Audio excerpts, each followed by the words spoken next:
चलिए आज हम देखते हैं 10th क्लास का फिजिक्स का फर्स्ट चैप्टर का ऑब्जेक्टिव क्वेश्चन। प्रकाश की किरण गमन करती है कौन सी रेखा में? सीधी रेखा में, टेढ़ी रेखा में, किसी भी दिशा में, इनमें से कोई नहीं। चलिए इसका आंसर देखते हैं। सीधी रेखा में गमन करती है। प्रकाश की किरण सीधी रेखा में गमन करती है। अगला क्वेश्चन देखते हैं। प्रकाश का वेग न्यूनतम होता है निर्वात में, जल में, वायु में, कांच में। चलिए इसका आंसर देखते हैं। कांच में। प्रकाश का वेग सबसे कम होती है कांच में। नेक्स्ट क्वेश्चन देखते हैं। मोटर गाड़ी के चालक के सामने लगा रहता है समतल दर्पण, उत्तल दर्पण, अवतल दर्पण, उत्तल लेंस। तो इसका आंसर देखते हैं उत्तल दर्पण। मोटर गाड़ी के चालक के सामने लगा रहता है उत्तल दर्पण। मोटर कार के हेडलाइट में किसका प्रयोग होता है? जो मोटर कार के हेडलाइट, जो आगे का लाइट होता है, उसमें किसका प्रयोग होता है? समतल दर्पण का, उत्तल दर्पण का, अवतल दर्पण का, उत्तल लेंस का। चलिए इसका आंसर देखते हैं। अवतल दर्पण। जो मोटर कार के हेडलाइट होती है उसमें अवतल दर्पण का प्रयोग किया जाता है। अगला क्वेश्चन देखते हैं।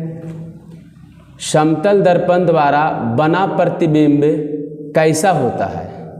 समतल दर्पण द्वारा बना प्रतिबिंब कैसा होता है?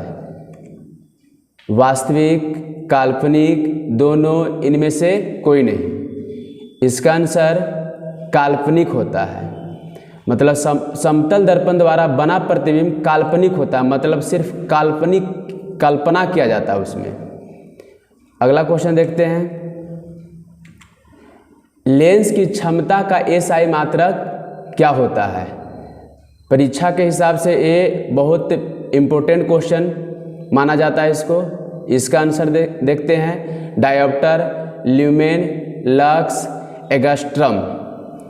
आंसर इसका होगा डायोप्टर। लेंस की क्षमता का एसआई मात्रक डायोप्टर होता है। परीक्षा के हिसाब से वीवीआई क्वेश्चन माना जाता है। अगला क्वेश्चन देखते हैं। प्रकाश की किरणों का पथ दर्शाने वाले चित्रों को कहा जाता है? क्या कहा जाता है? किरण आरेख, फोकस, किरण पुंज, इनमें से सभी। तो इसका आंसर देखते हैं। किरण आरेख। प्रकाश की किरणों का पथ दर्शाने वाले चित्रों को कहा जाता है किरण आरेख। अगला क्वेश्चन। 2D क्षमता वाले लेंस का फोकांतर होता है। 2D क्षमता वाले लेंस का फोकांतर होता है क्या? 20 सेंटीमीटर, 30 सेंटीमीटर, 40 सेंटीमीटर, 50 सेंटीमीटर। चलिए इसका आंसर देखते हैं। 50 सेंटीमीटर होता है। अगला क्वेश्चन। किसी उत्तल लेंस का फोकांतर 50 सेंटीमीटर है तो उसकी क्षमता होगी क्या होगी? +5D, -5D, -2D, +2D। तो इसका आंसर +2D होता है। अगला क्वेश्चन। प्रकाश की किरणों के समूह को क्या कहते हैं? मतलब प्रकाश की जितनी किरण होती है उसके एक समूह जो बनाता है उस समूह को हम क्या कहते हैं? प्रकाश स्रोत, किरण पुंज, प्रदीप्त, प्रकीर्णन कर। इसका आंसर देखते हैं किरण पुंज। ये भी परीक्षा के हिसाब से वीवीआई क्वेश्चन माना जाता है। तो ये सभी क्वेश्चनों पर ज़्यादा फोकस करना है। अगला क्वेश्चन देखते हैं। उत्तल लेंस की क्षमता होती है, मतलब उत्तल लेंस की क्षमता क्या होती है? ऋणात्मक, धनात्मक, ए और बी दोनों, इनमें से कोई नहीं। चलिए इसका आंसर देखते हैं। धनात्मक मतलब प्लस होता है, उत्तल लेंस की क्षमता प्लस में होती है, पॉजिटिव। अगला क्वेश्चन देखते हैं। अवतल लेंस की क्षमता होती है, जिस तरह से उत्तल लेंस की क्षमता पूछा उसी तरह से अवतल लेंस की क्षमता क्या होती है। तो इसका देखते हैं, ऋणात्मक, धनात्मक, ए और बी दोनों, इनमें से कोई नहीं। चलिए इसका आंसर देखते हैं। ऋणात्मक होती है। उत्तल लेंस की क्षमता धनात्मक और अवतल लेंस की क्षमता ऋणात्मक होती है। ये दोनों क्वेश्चन को अधिक से अधिक फोकस करना होगा, क्योंकि ये परीक्षा के हिसाब से दोनों क्वेश्चन इम्पोर्टेंट है। अगला क्वेश्चन देखते हैं। उत्तल लेंस को कहते हैं, क्या कहते हैं उत्तल लेंस को? अभिसारी लेंस, द्वि उत्तल लेंस, अपसारी लेंस, इनमें से कोई नहीं। इसका आंसर देखते हैं। अभिसारी लेंस। उत्तल लेंस को एक और नाम कहा जाता है अभिसारी लेंस। ये भी आपके परीक्षा के हिसाब से बहुत इम्पोर्टेंट क्वेश्चन माना जाता है। अगला क्वेश्चन देखते हैं। अवतल लेंस को कहते हैं, जिस तरह से उत्तल लेंस को क्या कहते थे तो अभिसारी लेंस, तो इसी तरह से अवतल लेंस को क्या कहते हैं? चलिए इसका देखते हैं। अभिसारी लेंस, द्वि उत्तल लेंस, अपसारी लेंस, इनमें से कोई नहीं। तो इसका आंसर हो जाएगा अपसारी लेंस। उत्तल लेंस को अभिसारी लेंस और अवतल लेंस को अपसारी लेंस कहा जाता है। अगला क्वेश्चन देखते हैं। निम्न में से कौन सा पदार्थ लेंस बनाने के लिए प्रयुक्त नहीं किया जा सकता है? देखा जाए, जल, कांच, प्लास्टिक, मिट्टी। इसका आंसर देखते हैं मिट्टी। निम्न में से कौन सा पदार्थ लेंस बनाने के लिए प्रयुक्त नहीं किया जा सकता है? तो हम मिट्टी का प्रयोग लेंस बनाने में कभी नहीं कर सकते हैं। जल, कांच, प्लास्टिक, ये सभी का हम प्रयोग करते हैं लेंस बनाने में। मिट्टी का प्रयोग लेंस बनाने में होता नहीं है। अगला क्वेश्चन देखते हैं। किस दर्पण से हमेशा वस्तु से छोटा प्रतिबिंब प्राप्त होता है? मतलब किस दर्पण से हमेशा वस्तु से छोटा प्रतिबिंब प्राप्त होता है? चलिए देखा जाए, समतल दर्पण, उत्तल दर्पण, अवतल दर्पण, कोई नहीं। इसका आंसर देखते हैं उत्तल दर्पण। मतलब उत्तल दर्पण से जब भी हम वस्तु को देखेंगे तो जो प्रतिबिंब बनता है वो वस्तु से हमेशा क्या बनता है? छोटा बनता है। चलिए अगला क्वेश्चन देखते हैं। अगला क्वेश्चन है, किस दर्पण से वस्तु का बड़ा प्रतिबिंब बनता है? मतलब जिस तरह से उसमें बताया गया था इस तरह से इसमें भी है। किस दर्पण से वस्तु का बड़ा प्रतिबिंब बनता है? चलिए देखते हैं। समतल दर्पण, अवतल दर्पण, उत्तल दर्पण, इनमें से कोई नहीं। चलिए इसका आंसर देखते हैं अवतल दर्पण। मतलब अवतल दर्पण में वस्तु का प्रतिबिंब वस्तु से हमेशा बड़ा बनती है। अगला क्वेश्चन देखते हैं। किस दर्पण से वस्तु का बड़ा प्रतिबिंब बनता है? तो इसका आंसर देखते हैं। समतल दर्पण, अवतल दर्पण, उत्तल दर्पण, कोई नहीं। तो इसका आंसर हो जाएगा अवतल दर्पण। सेम वही क्वेश्चन, किस दर्पण से वस्तु का बड़ा प्रतिबिंब बनता है? अवतल दर्पण। ये दोनों क्वेश्चन जो है परीक्षा के हिसाब से VVI क्वेश्चन माना जाता है और हर हमेशा ये सभी क्वेश्चनों को पूछते रहता है। अगला क्वेश्चन देखते हैं। जब प्रकाश की किरण हवा से कांच में प्रवेश करती है तो मुड़ जाती है किधर की ओर? जब प्रकाश की किरण हवा से कांच में जा रही है तो किधर की ओर मुड़ती है? चलिए, अभिलंब से दूर, अभिलंब के निकट, अभिलंब के समांतर, इनमें से कोई नहीं। तो अभिलंब के निकट की ओर ये मुड़ती है। जब प्रकाश की किरण हवा से कांच में प्रवेश करती है तो अभिलंब की ओर मुड़ती है। अगला क्वेश्चन देखते हैं। फोटोग्राफी कैमरा का अभिदृश्यक होता है, क्या होता है? उत्तल लेंस, अवतल लेंस, उत्तल दर्पण, अवतल दर्पण। चलिए इसका आंसर देखते हैं। उत्तल लेंस होता है। अगला क्वेश्चन देखते हैं। साइड मिरर के रूप में प्रयुक्त होता है। साइड मिरर मतलब जो हम गाड़ी होती है उसके साइड जो ऐनक जो होता है, मतलब मिरर जिसको हम बोलते हैं, तो उसमें कौन सा मतलब दर्पण का प्रयोग होता है। चलिए इसका देखते हैं। अवतल दर्पण, उत्तल दर्पण, उत्तल लेंस, प्रिज्म। तो इसका आंसर है उत्तल दर्पण। मतलब गाड़ी के साइड में जो मिरर लगा हुआ रहता है, बगल वाले जो मिरर रहता है उसमें उत्तल दर्पण का प्रयोग होता है, मतलब उसमें उत्तल दर्पण लगा रहता है। अगला क्वेश्चन, एक अवतल दर्पण की फोकस दूरी 10 सेंटीमीटर है तो उसकी वक्रता त्रिज्या क्या होगी। इसका देखा जाए 10 सेंटीमीटर, 20 सेंटीमीटर, 5 सेंटीमीटर, 40 सेंटीमीटर।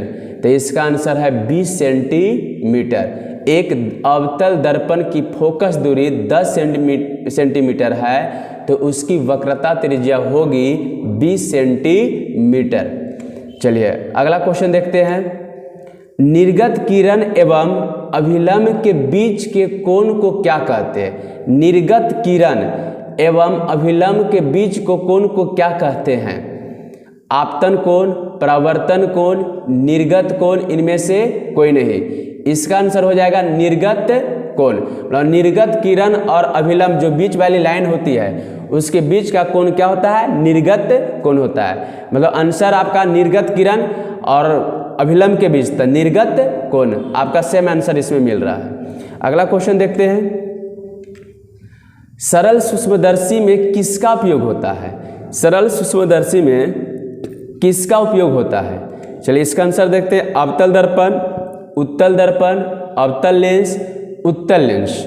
इसका आंसर हो जाएगा उत्तल लेंस का प्रयोग होता है। किसका, उत्तल लेंस का प्रयोग होता है। अगला क्वेश्चन देखते हैं। किस लेंस के द्वारा सिर्फ काल्पनिक प्रतिबिंब बनता है। किस लेंस के द्वारा सिर्फ काल्पनिक प्रतिबिंब बनता है। चलिए देखा जाए। उत्तल, अवतल, बाइफोकल, इनमें से कोई नहीं। चलिए इसका आंसर हो जाएगा अवतल लेंस के द्वारा।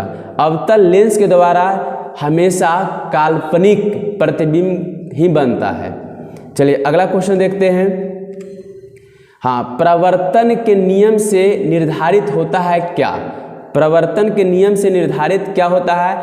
आपतन कोण बराबर परावर्तन कोण, परावर्तन कोण बराबर अपवर्तन कोण, आपतन कोण बराबर विचलन कोण, इनमें से कोई नहीं। चलिए इसका आंसर देखते हैं। परावर्तन कोण बराबर अपवर्तन कोण होता है। अगला क्वेश्चन देखते हैं। हाँ, काल्पनिक प्रतिबिंब होता है। काल्पनिक प्रतिबिंब हमेशा क्या होता है। चलिए इसका देखा जाए। सीधा होता है, उल्टा होता है, दोनों होता है, इनमें से कोई नहीं। चलिए इसका आंसर देखते हैं। हमेशा सीधा होता है।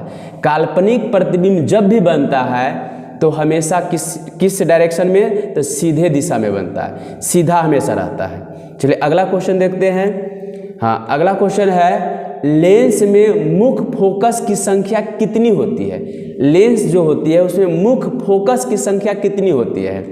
चलिए 2, 1, 3, इनमें से कोई नहीं। चलिए इसका आंसर है 2 होती है।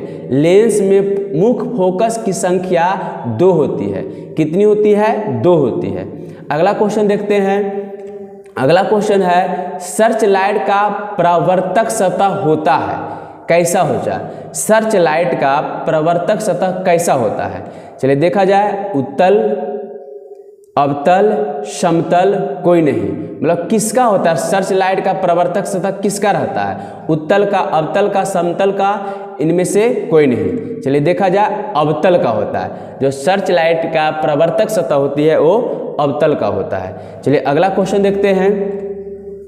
दाढ़ी बनाने में कौन सा दर्पण प्रयुक्त होता है। मतलब दाढ़ी जो बनाया जाता है उसमें किस दर्पण का प्रयोग होता है। ये परीक्षा के हिसाब से बहुत VVIP क्वेश्चन इसको माना जाता है। कोई ऐसा एग्जाम नहीं रहता है 10th का, कोई ऐसा वर्ष नहीं रहता है कि इससे जुड़ा हुआ क्वेश्चन नहीं पूछता है।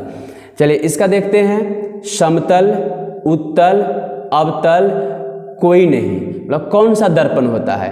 तो इसका आंसर है अवतल दर्पण होता है। जो दाढ़ी बनाने में जो जिस दर्पण का प्रयोग किया जाता है उसमें अवतल दर्पण ही होता है।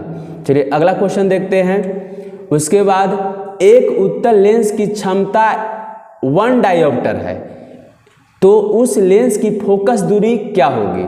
एक उत्तल लेंस की क्षमता 1 डायोप्टर है, तो उस लेंस की फोकस दूरी क्या होगी? चलिए देखते हैं। 10 centimetre minus 10 centimetre, 100 centimetre minus 100 centimetre. चलिए देखते हैं। 100 सेंटीमीटर होती है, सिर्फ 100 सेंटीमीटर, माइनस वाला नहीं, सिर्फ 100 सेंटीमीटर होती है। चलिए अगला क्वेश्चन देखते हैं। हाँ, किसी गोलीय दर्पण तथा किसी पतले गोलीय लेंस दोनों की फोकस दूरी -15 सेंटीमीटर है, तो दर्पण तथा लेंस संभवतः है। चलिए क्या है? दोनों अवतल होता है, दोनों उत्तल होता है, दर्पण अवतल तथा लेंस उत्तल, दर्पण उत्तल तथा लेंस अवतल। चलिए इसका आंसर है दोनों अवतल होता है, दोनों अवतल होता है। चलिए अगला क्वेश्चन देखते हैं। अगला है प्रकाश के अपवर्तन के कितने नियम हैं? परीक्षा के हिसाब से ये भी VVI क्वेश्चन है। प्रकाश के अपवर्तन के कितने नियम हैं? चलिए देखते हैं। 1 2 3 4। चलिए इसका आंसर है 2 है। प्रकाश के अपवर्तन के 2 नियम होते हैं। अगला क्वेश्चन है, हाँ, किसी माध्यम के अपवर्तनांक का मान होता है, क्या होता है? किसी माध्यम के अपवर्तनांक का मान क्या होता है? देखा जाए। चलिए साइन आई बटे साइन आर, साइन आर बटे साइन आई गुने sine r, sine i plus sine r. चलिए देखा जाए इसका आंसर। साइन आई बटे साइन आर होता है, साइन आई बटे साइन आर होता है। चलिए अगला देखते हैं क्वेश्चन। इसमें एक उत्तल लेंस होता है, क्या होता है? एक उत्तल लेंस सभी जगह समान मोटाई का होता है, बीच की अपेक्षा किनारों पर मोटा होता है, किनारों की अपेक्षा बीच में मोटा होता है, इनमें से कोई नहीं। एक उत्तल लेंस, आप लोग को जो सब्जेक्टिव क्वेश्चन अगर अच्छा से पढ़े होंगे तो आप लोग को उत्तल लेंस अवतल लेंस का चित्र बनाने के लिए मिला होगा। चलिए तो देखते हैं इसका आंसर। किनारे की अपेक्षा बीच में मोटा होता है, मतलब किनारे पतला होता है और बीच वाला भाग जो क्या होता है? मोटा होता है। मतलब इस तरह से हम पहचान कर सकते हैं कि जिसका किनारा पतला रहेगा और जिसका बीच वाला भाग मध्यम भाग मोटा रहेगा, वो कौन सा लेंस है? उत्तल लेंस है। चलिए अगला क्वेश्चन देखते हैं। उसके बाद अगला क्वेश्चन है, अवतल लेंस का आवर्धन बराबर होता है, अवतल लेंस का आवर्धन बराबर होता है। चलिए देखते हैं इसका। U बटे भी, U भी, U प्लस भी, V बटे U। चलिए आंसर इसका देखते हैं। V बटे U होता है, V बाई U होता है। अवतल लेंस का आवर्धन बराबर V बाई U होता है। अगला क्वेश्चन देखते हैं। अगला है, गोलीय दर्पण में फोकसांतर एवं वक्रता त्रिज्या के बीच संबंध होता है, क्या संबंध होता है? चलिए देखा जाए। R बराबर 2F, F बराबर R, F बराबर 2 बाई R, R बराबर F बाई 2 हो। चलिए इसका आंसर देखते हैं। R बराबर 2F होता है, R बराबर 2F होता है। परीक्षा के हिसाब से ये भी VVI क्वेश्चन माना जाता है। थोड़े जिस क्वेश्चन को हम VVI बोलते हैं, थोड़ा इस पर ज़्यादा फोकस करने की ज़रूरत है। चलिए अगला क्वेश्चन देखते हैं। सोलर कुकर में प्रयोग किया जाता है, सोलर कुकर जो होती है उसमें किसका प्रयोग किया जाता है?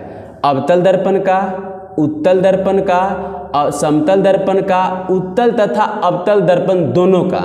चलिए देखते हैं इसका आंसर। अवतल दर्पण का प्रयोग होता है, सोलर कुकर में प्रयोग अवतल दर्पण का ही होता है। चलिए अगला क्वेश्चन देखते हैं। ये भी क्वेश्चन आपके हिसाब से VVI था। चलिए, उत्तल लेंस में बना प्रतिबिंब हमेशा कैसा होता है? उत्तल लेंस में बना प्रतिबिंब हमेशा कैसा होता है? चलिए इसका देखा जाए। बराबर और सीधा, वास्तविक और उल्टा, वास्तविक और सीधा, इनमें से कोई नहीं। चलिए इसका आंसर देखते हैं। वास्तविक और उल्टा होता है, वास्तविक और उल्टा होता है। चलिए एक क्वेश्चन आप लोगों को बताए थे, अवतल लेंस में बताए थे। तो इसमें देखना उत्तल लेंस में बना प्रतिबिंब क्या होता है, वास्तविक और उल्टा होता है, वास्तविक और उल्टा होता है। अगला क्वेश्चन देखते हैं। हाँ, उत्तल लेंस में जब बिंब F और 2F के बीच रखा जाता है तब बना प्रतिबिंब क्या होता है। चलिए तो देखा जाए, इसका बड़ा और वास्तविक होता है, छोटा और वास्तविक होता है, छोटा और काल्पनिक होता है, बड़ा और काल्पनिक होता है। मतलब कहने का मतलब है उत्तल लेंस में जब बिंब F और 2F के बीच रखा जाता है तब बना प्रतिबिंब क्या होता है। चलिए इसका आंसर देखा जाए, बड़ा और वास्तविक होता है। हमेशा बड़ा और क्या होती है, वास्तविक होती है। जब बिंब को F और 2F के बीच रखा जाएगा तो उसका प्रतिबिंब हमेशा बड़ा और वास्तविक ही होता है। चलिए अगला क्वेश्चन देखते हैं। दो वक्रीय पृष्ठों से घिरे ठोस माध्यम को कहते हैं, क्या कहते हैं। दो वक्रीय पृष्ठों से घिरे ठोस माध्यम को क्या कहते हैं। चलिए देखा जाए, गोलीय दर्पण कहते हैं, त्रिज्या कहते हैं, गोलीय लेंस कहते हैं, समतल दर्पण कहते हैं। इसका आंसर होगा गोलीय लेंस कहते हैं। क्या कहते हैं, गोलीय लेंस कहते हैं। दो वक्रीय पृष्ठों से घिरे ठोस माध्यम को गोलीय लेंस कहा जाता है। ये भी आपके परीक्षा के हिसाब से VVI क्वेश्चन माना जाता है। चलिए आगे देखते हैं अगला क्वेश्चन। हाँ, वह गोलीय दर्पण जो बाहर की तरफ वक्रित हो क्या कहलाता। वह गोलीय दर्पण जो बाहर की तरफ वक्रित हो क्या कहलाता है। चलिए इसका देखा जाए, अवतल दर्पण, समतल दर्पण, उत्तल दर्पण, इनमें से कोई नहीं। चलिए इसका आंसर होता है उत्तल दर्पण होता है। अगला क्वेश्चन देखते हैं। अगला क्वेश्चन है, गोलीय दर्पण के परावर्तक पृष्ठ के केंद्र को दर्पण का कहा जाता है, क्या कहा जाता है।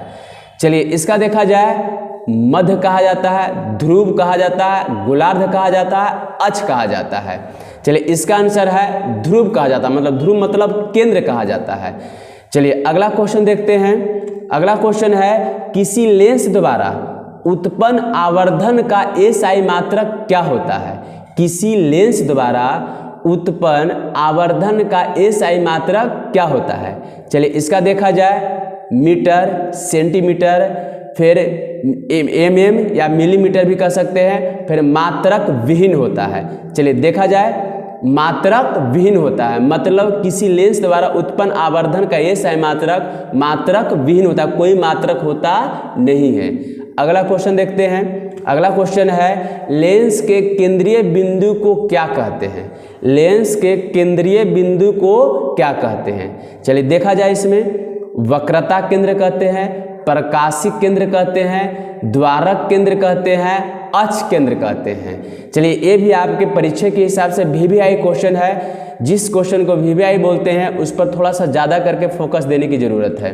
चलिए इसका आंसर है प्रकाशिक केंद्र कहते हैं। क्या कहते हैं, प्रकाशिक केंद्र कहते हैं। अगला क्वेश्चन है, चलिए अगला क्वेश्चन है, किसी शब्दकोश में पाए गए छोटे अक्षरों को पढ़ते समय आप निम्न में से कौन सा लेंस पसंद करेंगे। मतलब कहने का मतलब है किसी शब्दकोश को हम पढ़ रहे हैं, हाँ छोटे, उसमें छोटा अक्षर आ जाता है, तो उसमें हम किस लेंस, उसको उस अक्षर को पढ़ने के लिए हम किस लेंस का प्रयोग करते हैं। मतलब देखते हैं, इसमें 50 सेंटीमीटर फोकस दूरी का अवतल लेंस, 50 सेंटीमीटर फोकस दूरी का उत्तल लेंस, 5 सेंटीमीटर फोकस दूरी का अवतल लेंस, 5 सेंटीमीटर फोकस दूरी का उत्तल लेंस। चलिए इसका आंसर क्या है, 5 सेंटीमीटर फोकस दूरी का उत्तल लेंस का प्रयोग करते हैं। मतलब शब्दकोश में अगर छोटे अक्षर आ जाता है तो उसको पढ़ने के लिए 5 सेंटीमीटर वाले फोकस दूरी का उत्तल लेंस का प्रयोग किया जाता है। अगला क्वेश्चन देखा जाए, हाँ इनमें से कौन दर्पण का सूत्र है। इनमें से कौन दर्पण का सूत्र है। सभी फर्स्ट चैप्टर का ऑब्जेक्टिव क्वेश्चन है, सभी पढ़े होंगे, क्योंकि दर्पण का सूत्र क्या होता है। चलिए देखा जाए, इसमें तो इसमें 1/v प्लस 1/u बराबर 1/f, 1/u माइनस 1/v बराबर 1/f, 1/v प्लस u/1 बराबर 1/f Vy1 प्लस 1/u बराबर 1/f होता है। चलिए इसका आंसर देखते हैं, तो 1/v प्लस 1/u बराबर 1/f। सब वन जितना भी वन है वो आपके सब में वन है, और उसके नीचे v y में v, फिर y प्लस में y में u बराबर फिर 1/f होता है। चलिए अगला क्वेश्चन देखते हैं। हाँ, गोलीय दर्पण का वक्रता केंद्र को किस अक्ष से निरूपित किया जाता है? गोलीय दर्पण का वक्रता केंद्र को किस अक्ष से निरूपित किया जाता है, मतलब चिन्हित किया जाता है? चलिए इसका देखा जाए तो C से, P से, O से, F से। तो इसका आंसर है C से चिन्हित किया जाता है। किससे निर्देशित किया जाता है? C से किया जाता है। अगला क्वेश्चन देखते हैं। अगला क्वेश्चन है, निर्वात में प्रकाश की चाल क्या होती है? इसमें गलती से छाल लिखा गया है, लेकिन चाल इसमें होगा। निर्वात में प्रकाश की चाल क्या होती है? चलिए देखा जाए इसमें, तो 3 × 10⁻8 मीटर प्रति सेकेंड, 2 × 10⁻8 किलोमीटर प्रति सेकेंड, 3 × 10⁻9 मीटर प्रति सेकेंड, 3 × 101 के पावर 10 मीटर प्रति सेकेंड। चलिए इसका आंसर देखते हैं। 3 × 110⁻8 मीटर प्रति सेकेंड। थोड़ा सा इसमें ध्यान देने वाला बात है, 3 × 10 पावर में 8 है मीटर प्रति सेकेंड। चलिए इसका आंसर हो जाएगा ए हो जाएगा। चलिए अगला क्वेश्चन देखते हैं। हाँ, दंत विशेषज्ञ मरीजों के दांतों का बड़ा प्रतिबिंब देखने के लिए किस दर्पण का उपयोग करते हैं? जो दंत विशेषज्ञ मतलब जो दांत के डॉक्टर होते हैं, वो अपने मरीजों के दांतों का बड़ा प्रतिबिंब, मतलब दांत कोई इलाज के लिए उसको बड़ा प्रतिबिंब में देखना चाहता है, तो किस दर्पण का प्रयोग किया जाता है? ये भी आपके परीक्षा के हिसाब से बहुत VVI क्वेश्चन है, थोड़ा सा इस पर फोकस करने की जरूरत है। चलिए देखा जाए, अवतल दर्पण, समतल दर्पण, उत्तल दर्पण, इनमें से सभी किस दर्पण का प्रयोग होता है? चलिए देखा जाए इसका आंसर, अवतल दर्पण। मतलब जो दांत के डॉक्टर होते हैं वो दांत को बड़ा प्रतिबिंब मतलब बड़ा आकार में देखने के लिए अवतल दर्पण का प्रयोग करते हैं। अगला क्वेश्चन देखा जाए। अगला क्वेश्चन है, पतले लेंस की आवर्धन क्षमता होती है? पतले लेंस की आवर्धन क्षमता होती है, डबल बार क्वेश्चन इसको कर दिया गया है। चलिए तो इसका देखते हैं, कम, अधिक, संतुलित, सभी। चलिए इसका आंसर है कम होता है। क्या होता है? कम होता है। अगला क्वेश्चन देखते हैं, मोटे लेंस की आवर्धन क्षमता क्या होती है? चलिए मोटे लेंस है कि आवर्धन क्षमता क्या होती है? देखा जाए, कम, अधिक, संतुलित, सभी। तो क्या होती है? अधिक होती है। उसमें कम था, इसमें क्या है? अधिक है। अगला क्वेश्चन देखा जाए। अगला क्वेश्चन है, हाँ, अवतल दर्पण के ध्रुव और मध्य फोकस के बीच रखे बिंब का प्रतिबिंब की प्रकृति कैसी होती है? अवतल दर्पण के ध्रुव मतलब केंद्र और मध्य फोकस के बीच रखे बिंब का प्रतिबिंब की प्रकृति कैसी होती है? चलिए देखा जाए इसका, आभासी तथा उल्टा, आभासी तथा सीधी, काल्पनिक तथा एवं सीधी, इनमें से सभी। चलिए देखा जाए, आभासी एवं सीधी होती है। कैसी होती है? आभासी एवं सीधी होती है। अगला क्वेश्चन देखते हैं। अगला है, उत्तल लेंस का प्रकाशिक केंद्र और मुख्य फोकस के बीच रखे बिंब का प्रतिबिंब की प्रकृति कैसी होती है? चलिए देखा जाए इसमें, आभासी तथा उल्टा, आभासी तथा सीधी, काल्पनिक एवं सीधी, एवं डी में है इनमें से सभी।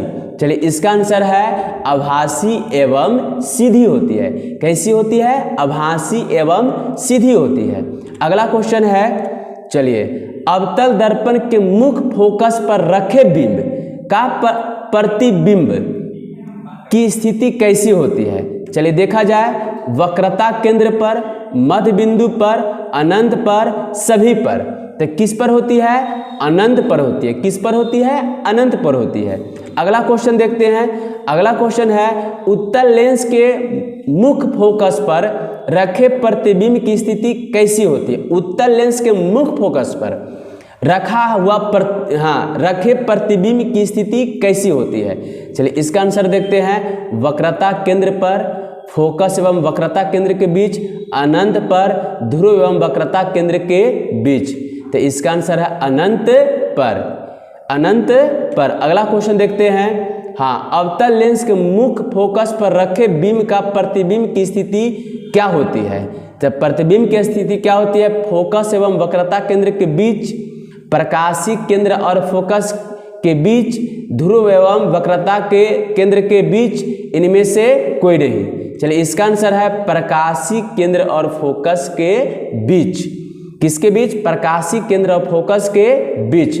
अगला क्वेश्चन है, हाँ, अवतल लेंस के सामने अनंत पर रखे बीम का प्रतिबिंब की स्थिति क्या होती है? अवतल लेंस के सामने अनंत पर रखे बीम का प्रतिबिंब की स्थिति क्या होती है? चलिए देखा जाए, वक्रता केंद्र पर, फोकस पर, अनंत पर, ध्रुव पर। तो इसका आंसर हो जाएगा फोकस पर। क्या होती है? फोकस पर होती है। चलिए अगला क्वेश्चन है, हाँ, अवतल दर्पण के सामने अनंत पर रखे बीम का प्रतिबिंब की स्थिति क्या होती है? अवतल दर्पण के सामने अनंत पर रखे बीम का प्रतिबिंब की स्थिति क्या होती है? चलिए वक्रता केंद्र पर, अनंत पर, ध्रुव पर, फोकस पर। चलिए इसका आंसर होगा फोकस पर। क्या होगा? फोकस पर होगा। चलिए अगला क्वेश्चन देखते हैं। लेंस के प्रकाशिक केंद्र से गुजरने वाली प्रकाश किरणें अपवर्तन के बाद क्या होता है? मतलब पश्चात क्या होता है? पश्चात मतलब बाद क्या होता है? चलिए इसका देखा जाए, विचलन के साथ निर्गत होती है, 7 रंगों में विभक्त हो जाती है, बिना विचलन के निर्गत होती है, इनमें से कोई नहीं। तो इसका आंसर है 7 रंगों में विभक्त, मतलब 7 रंगों में क्या हो जाती है? बट जाती है।